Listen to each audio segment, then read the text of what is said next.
So one thing I did was I checked, as I always try to do my research homework, personal interviews, yes, but also you have a Facebook page, which is Support Debbie Wasserman Schultz, and I have to share do. with you one of the things that somebody wrote here, which I loved.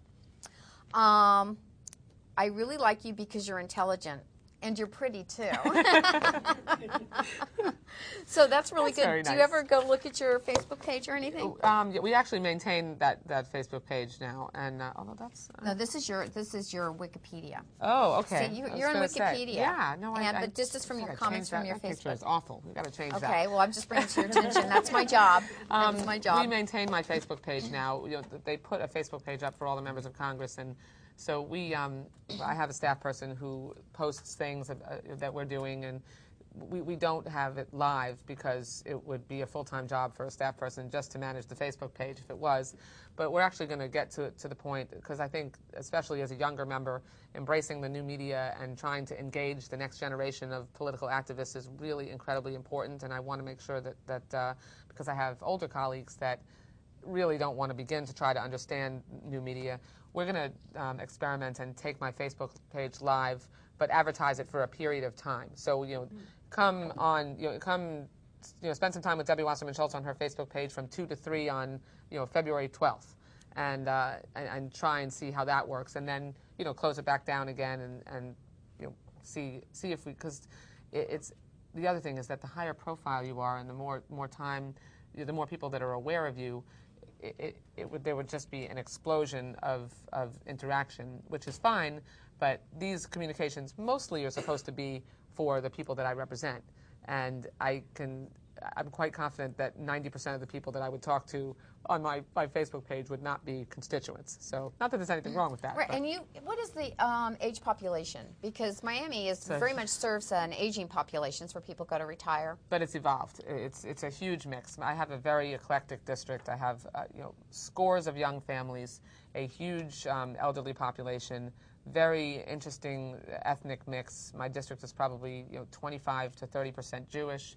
But I have about 22% Hispanic, about 7% African American, and the rest non-Hispanic white. So it's a real mixed bag. But then there's also who shows up to the polls versus what the population of my district reflects. So for a politician, it does matter who shows up to the polls, and a disproportionate percentage of my voters are elderly, and so their issues are extremely important, and I'm very involved in.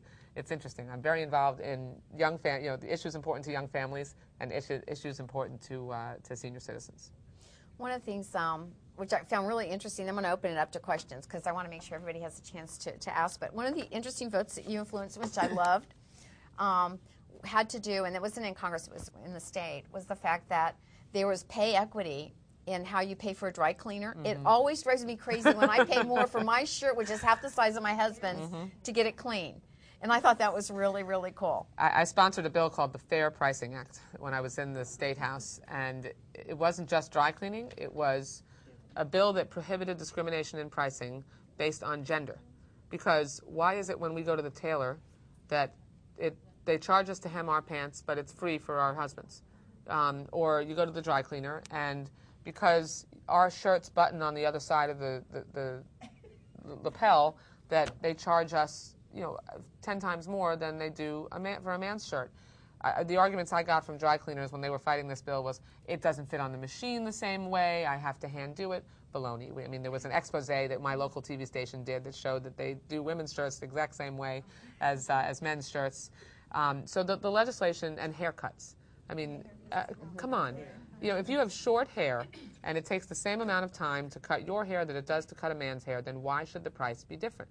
I mean, so the legislation simply said that you should set your prices based on the time and expertise that goes into the service that you're providing, not the difference between whether you're a man or a woman that walks into the store. And the example that I used was if we walked into a hair salon and the price list said one set of prices for African Americans and another set of prices for white customers, people would go crazy. I mean, that would be absolutely unacceptable.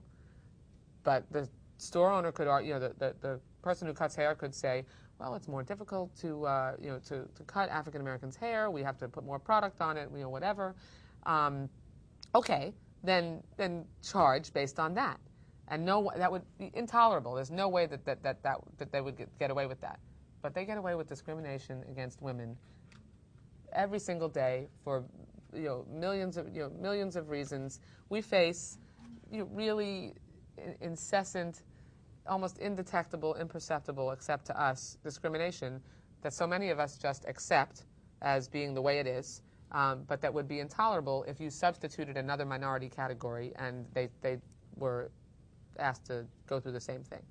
So that bill passed one committee and never saw the light of day after that, because as you might imagine, the business community said, that's outrageous, you're trying to set, government shouldn't be setting our prices. Well, that wasn't what it was about at all. It wasn't trying to set prices.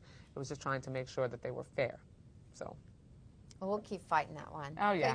It is frustrating. Actually, it frustrates me to know. And when my shirts cost, I mean, we've changed cleaners because the dry clean bill went up so much. Well, we did have some dry cleaners after that, because that legislation got a lot of national attention. There were dry cleaners across my state that changed their policy, and one, Yellow Strawberry, the national, it was a national hair salon chain, took gender out of their pricing scheme after I introduced that bill. So there's more than one way to make change.